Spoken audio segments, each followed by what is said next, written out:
How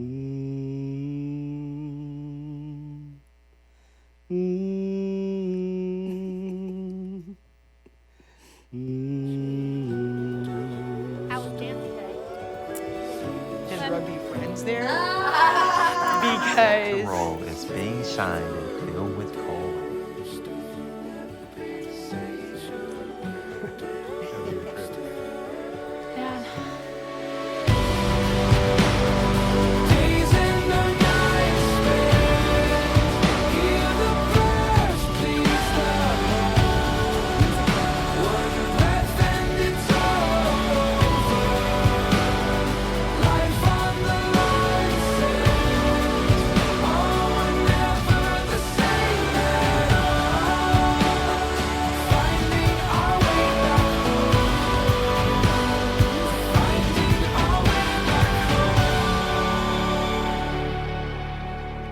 So imagine with me, let's say that you're at a social event. Maybe it's a dinner party and there's a group of people around, people that you've never met before, and you begin a conversation with a man who you have not talked to before this, and in the midst of the conversation, he makes you laugh.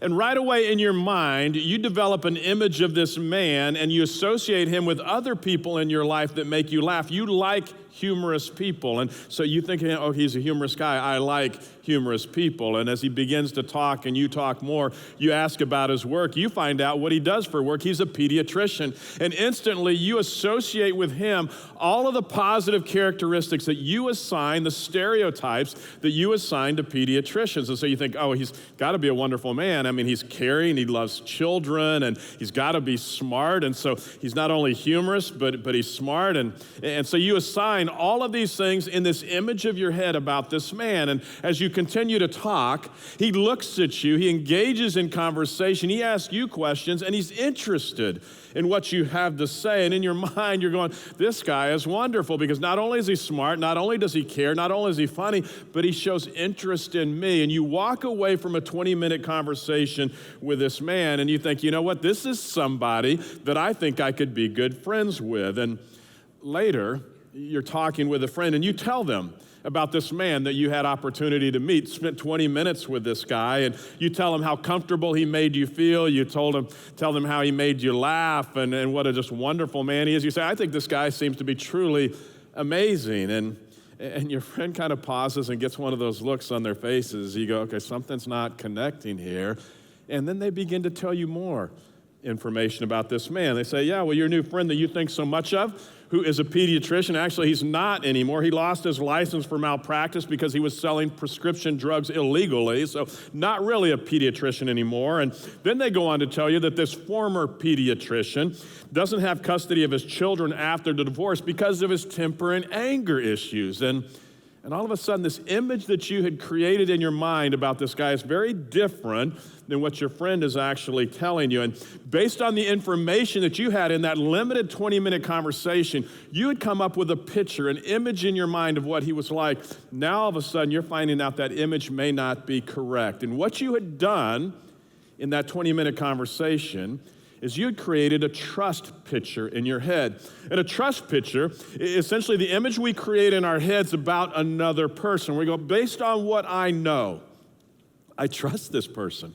Based on what I know, this is what I think of this particular person. And it's the image in your head of who you think somebody else is. And we do this all of the time. We form trust pictures in our heads of everybody that we meet. And here's the thing, our trust pictures may or may not be accurate. It's just what we think, what we feel about somebody else. I mean, we do it with personalities on TV. We see an actor, we hear an actor talk, and we think, oh, based on my image in my head, this is what I think about them. With sports personalities, the person across the street, somebody at school, the girl next door, we have these trust images, trust pictures of who we think they are. And see, trust is this. If we're going to define trust, trust is the confidence that we have in another person based on what I believe about them. It's just my opinion. This is what I think about them. This is what I feel about them. And in that 20-minute conversation with that pediatrician or former pediatrician, the trust picture that you developed in your head was one of, man, he's a wonderful guy. But then when you got more information, all of a sudden you realize, the way you felt about him may not be so accurate. Now here's what you need to understand. It can sometimes be dangerous when we develop trust pictures based on what we feel, based on just our opinion. There's a difference between trust and knowing somebody. Knowing is what we factually know about the other person. Knowing is what you know. It's the details. It's the fact that he lost his license. It's the fact that he does not have custody of his children. It's the fact that he's got an anger temper issue. I mean, those are the facts about this person. Once you get the facts, it becomes different than the trust picture you may have developed in your heads. And what we do is we begin to get bits of information about somebody, and we begin to draw a portrait of that person. And we draw the portrait of that person, and when we don't have all the details, then depending on how high of a level of trust we have in that person, we fill in all the gaps with positive things and some characteristics over other characteristics. And this trust picture becomes the lens through which we see everything else about that person.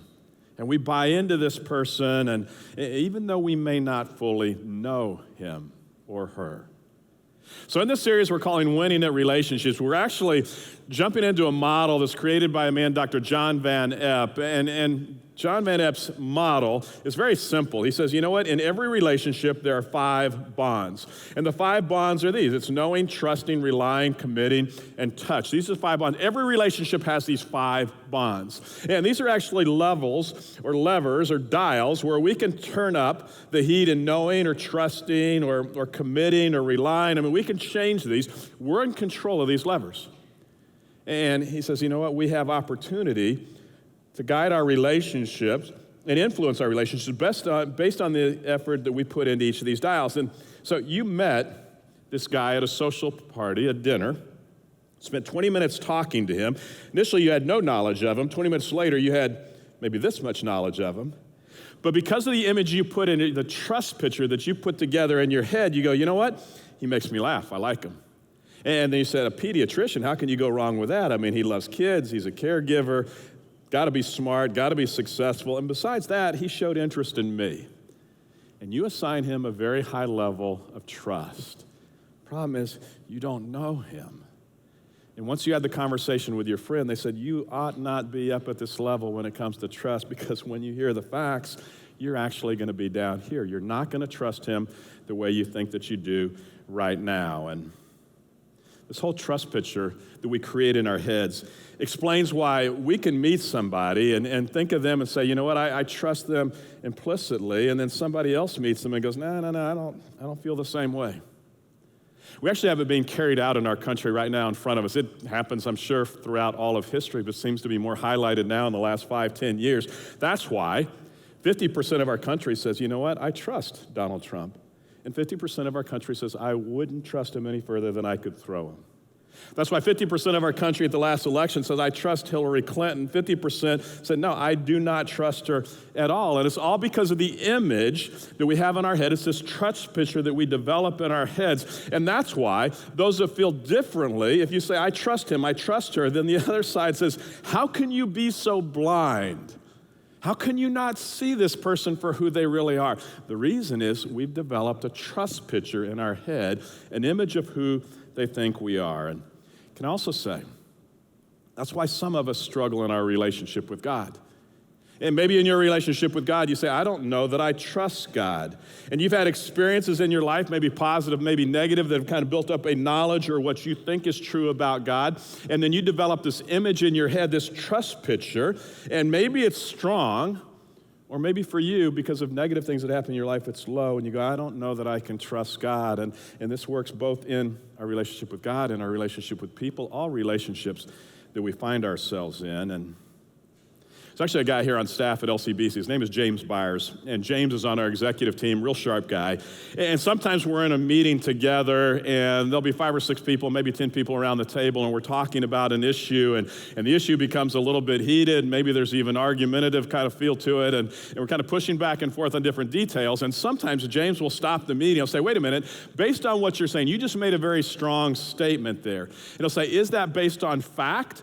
Or is that based on feeling? And so he's kind of come up with 2 words. Is it factual or is it feeltual? And I love it when he throws this out to other people.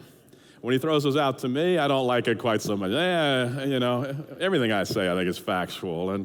But it's really, is it that trust picture? Is it my opinion? Is it what I think? Or is it really based on facts?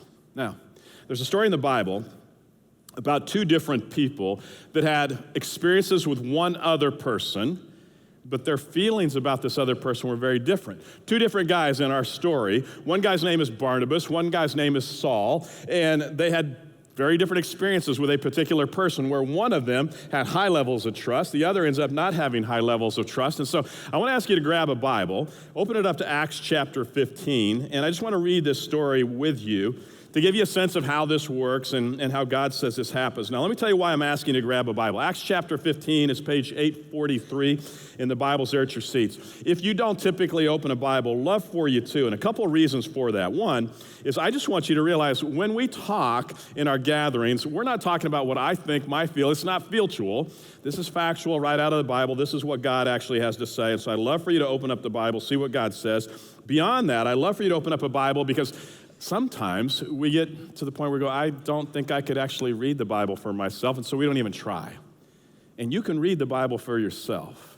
You don't need to show up here in a gathering. You don't need somebody else to read it for you. You can read it yourself. And so whether you open up a hard copy, whether you open it up on your app, on your phone, however you choose to do that, you can read God's Word. And so I just want you to get comfortable reading it here. And so let me tell you a little bit about this story between these two guys, Barnabas and Saul. Barnabas and Saul shared something in common. Their lives had both been radically changed by Jesus Christ. They both had actually seen Jesus alive. They had seen him hang on the cross and die. They knew that he had been buried in a tomb. But the amazing thing is they knew that he had been resurrected from the dead because they saw him and experienced him after his death. And it revolutionized their lives. And so they decide to join up together, and they're going to go around and they're going to tell everybody what they've seen. I mean, how could you hold something like that in? I saw a guy alive, I saw him killed, I saw him buried, and now he's alive, and I've encountered him, I've talked with him, I've experienced him. You can't hold something like that in. And so these guys decide they're going to go out, and they're going to travel, and they're going to tell everybody else about their experience with Jesus. At some point, they decide to bring in a third companion. Third companion's name is John Mark. And John Mark joins Paul and Barnabas on their trips as they go out and tell other people about Jesus. But at some point, John Mark bows out, decides not to go.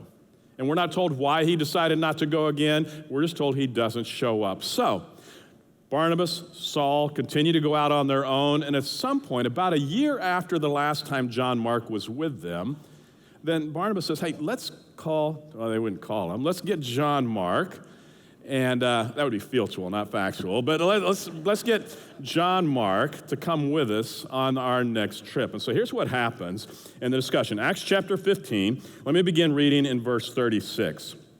It says, after some time, Paul's the same as Saul, his name was changed to Paul just because of the radical change in his life. After some time, Paul said to Barnabas, let's go back and visit each of the cities where we previously preached the word of the Lord to see how the new believers are doing.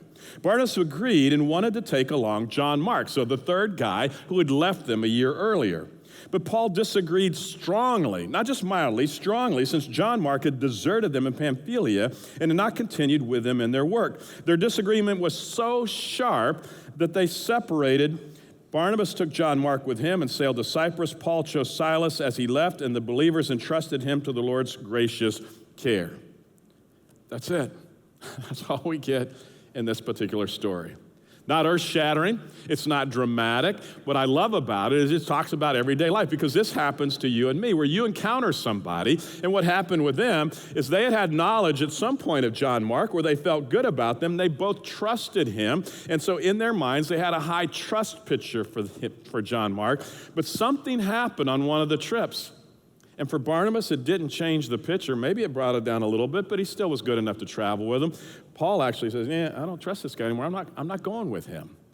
I'm not going to do this with him. And this happens with you, and it happens with me, with people in our lives. And we don't know what happened. Luke, who writes this account, doesn't ever criticize either Paul or Barnabas for their opinions. But there was a trust problem between Paul and John Mark. Something happened. Paul had knowledge of John Mark, and it caused his trust to go way down to the point where he says, I'm not going to travel with him. Not going to do it. And here's what you need to understand. A relationship without trust is like a car without gas. You can stay in it all you want, but you're not gonna really go anywhere. You can sit in it all you want, but it's not going anywhere. And it's true about relationships. You can be in a relationship with somebody, you can know a lot about them, but if there's no trust there, the relationship is dead. It's not gonna happen. And so the question is there a way to rebuild trust? Or is there a way to build trust to the point where a relationship can be strong? Is it possible to rebuild trust in a relationship? And it is possible. So I want to give you 2 ways to rebuild trust in a relationship, or even just to build it initially. And the first is through a thing we call the 3 T's. And the 3 T's are really very simple. The first of the 3 T's is simply just talk. Lots and lots of time talking, sharing different viewpoints, just learning. If I'm spending time with you, talking with you, I want to find out from you. If I don't know you, I want to find out, how do you think?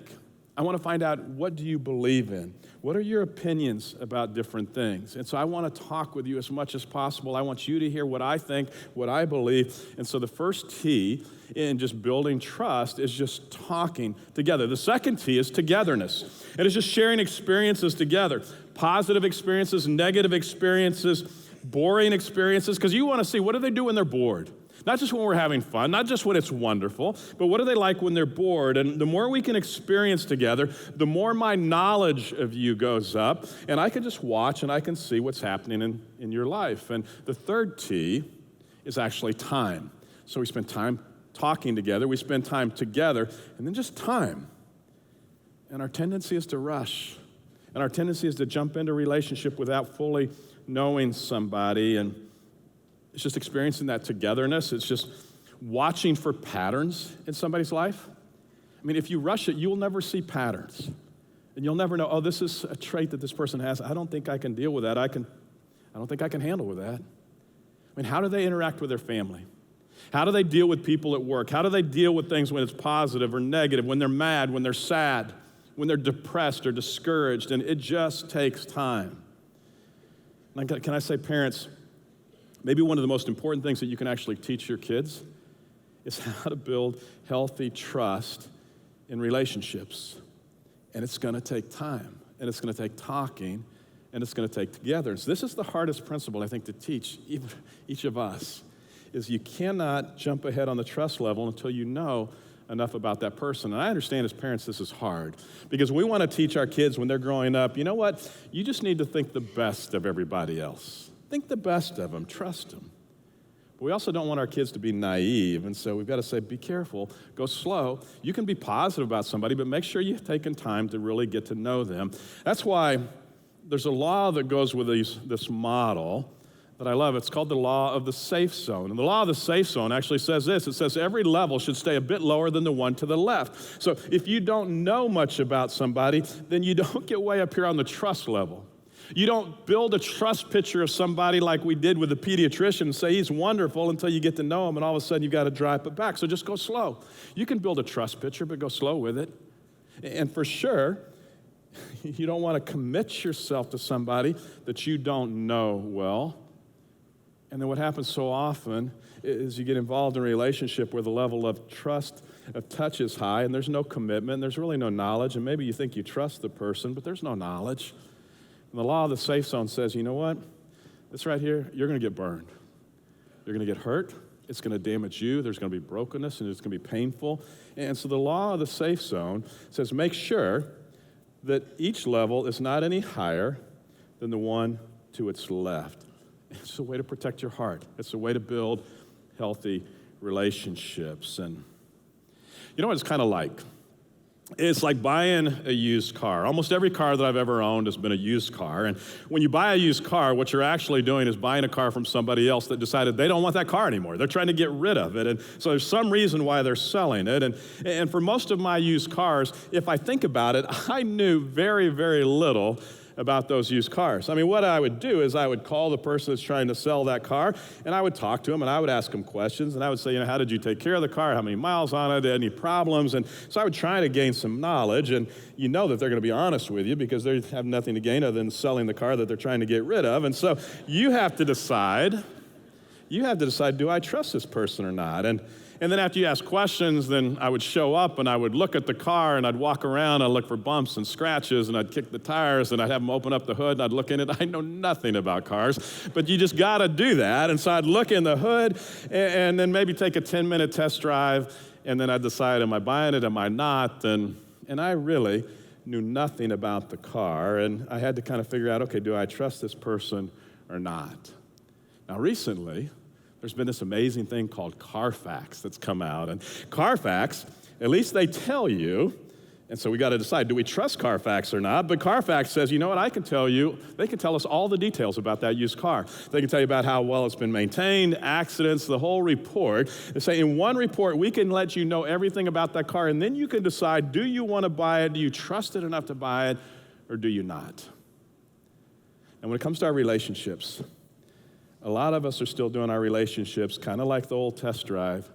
It's a 20-minute kind of look around the car, take a drive, yeah, I'm going to do this or not. It's a 20-minute conversation with a former pediatrician, don't really know him, but yeah, I'm going to trust him.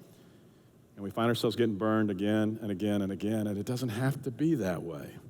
We don't have to set ourselves up to be damaged or burned.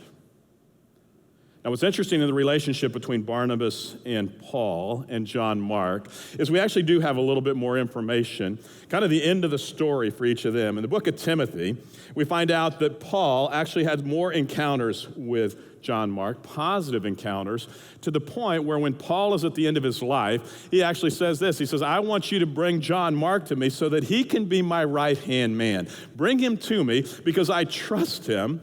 And I need him to be with me right now. This is a guy that he said I would not travel with. I'm not going to do that. And all of a sudden, something's happened in the relationship where he says, I actually want him with me. He can be my right-hand man. And so I would imagine there had to be conversations. I would imagine that there had to be time together. I would imagine that they shared experiences, and just time, over time, he develops trust again in John Mark. And he says, I want this guy to be with me at the end of my life. And here's the thing we need to be careful of. Our tendency is to think when we knew somebody and trust was broken, like with Paul and John Mark, when trust is broken, our tendency is to think that relationship is done. Our tendency is to think there's no way that we're ever going to rebuild that relationship. But you need to understand, it is possible to rebuild a relationship. Be careful thinking that your marriage could never be rebuilt, that trust could never be rebuilt in your marriage. Be careful thinking that the relationship with your son, who's disappointed you so many times, could never be restored. Be careful to think that somehow your daughter, who isn't doing life the way you'd want her to do, the trust has been broken. Be careful thinking you could never rebuild that trust, or your mom, or your dad, or your boss, or a coworker, or anybody. Trust can be rebuilt. And Katie, somebody goes to LCBC. She actually attends our Effort campus. I want you to hear Katie's story. And I suppose Katie learned about trust the hard way. Probably like most of us, where just through life's hardships, man, trust was just hard and just difficult for her in the experiences of her life. And so listen to Katie's story. And listen to Katie's story.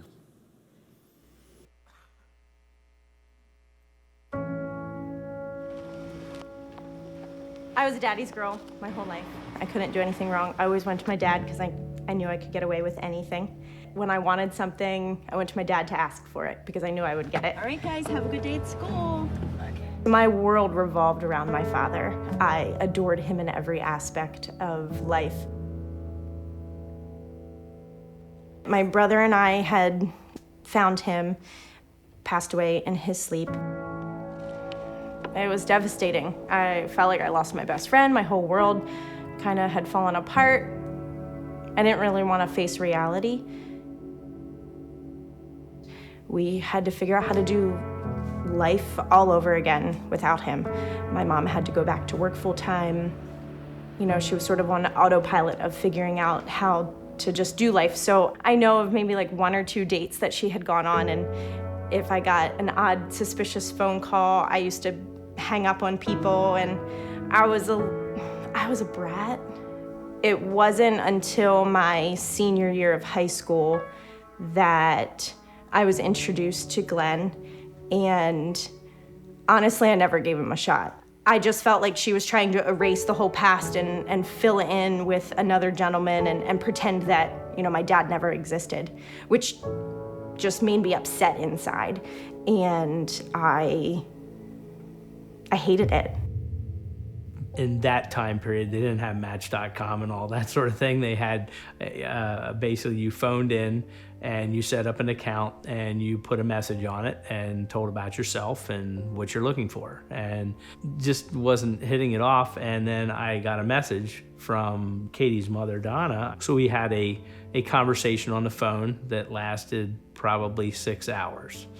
My mom told me that they had met through post-prom, which was a total lie. They met on a phone line dating service, and I don't know if she was just trying to protect me, or I didn't know him from Adam.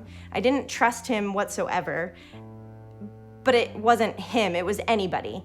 I was still processing the death of my father and what it was like to not have that father figure in my life.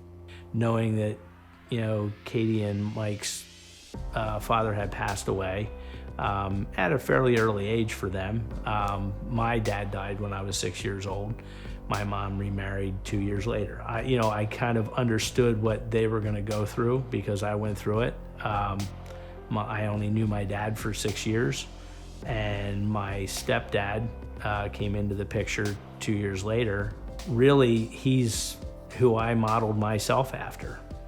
The night that I proposed, we had a conversation at that dinner, and I asked her, how do you think Katie's gonna take this? I wasn't gonna take it very lightly. I cried all night long. That's how I felt at the time. I felt like I was betrayed. I felt like my mom, completely erased the history of my father, and she was just kind of moving on with life, where I was still, as a teenager, dwelling in this difficulty of living life without my dad. I knew I couldn't change it. It was what it was, and I just had to accept it for that. It was him showing up at every dance recital, all my lacrosse games, him picking me up almost every weekend from college. And I started to see a change in my relationship with him, my attitude towards their relationship. He never acted like he was replacing my dad. He never demanded anything of me. He just was always there, knowing I can count on him for anything. Growing up, having a stepfather that basically was playing the role that I'm playing now, I got to see how he did things, and I just need to be there. And if I'm there, I think that's going to speak volumes in the end. From where we started to today, I look at her like she's my daughter. It was a love-hate relationship because as harsh as the word hate is, as a teenager, I hated him. But I hated him for not the person he was, but just the situation we were in. And, there was no magic formula, but it was slowly over time, moment by moment, gathering by gathering, laughter. And, each one of those built up to where we are today that, man, I value and I appreciate him more than probably words could truly express. Katie's story is not that different than Paul and Barnabas and John Mark. It's not dramatic.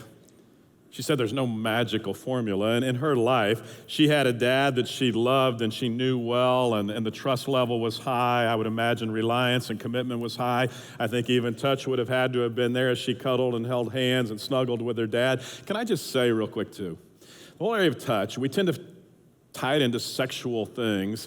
And I understand that there are issues with sexual abuse and things like that, but don't get to the point where you can't hug your kids, you can't hug your daughter, there is a thing that's not sexual touch. And so we can't lose this element of touch because of the far side, the dark side. So be careful and don't go too far with it, because touch is a part of everyone of our relationships. But something happened. Her dad passed away, and all of a sudden, her world crashes.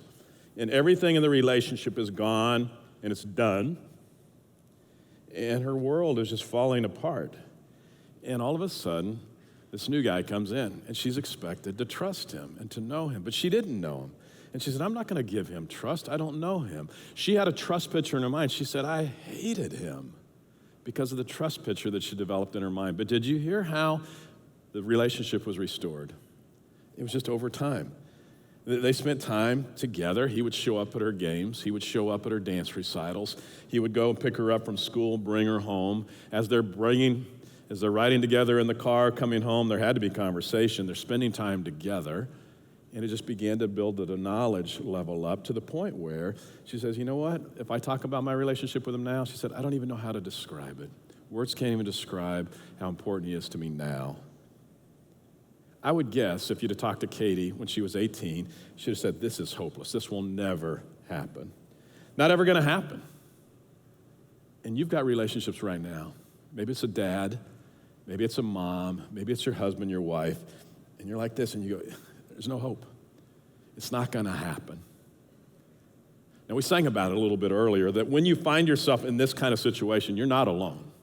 You're not alone in the fire. You're not alone you're not by yourself. And Katie wasn't by herself. And God says, he will not leave you by yourself in the midst of this. He says, you can rebuild relationships, and you do it a step at a time, over time. It's not going to be fast. It's not going to be quick. But you can rebuild trust in a relationship. And I understand there's some relationships we shouldn't rebuild trust with, and so I understand that, but don't give up.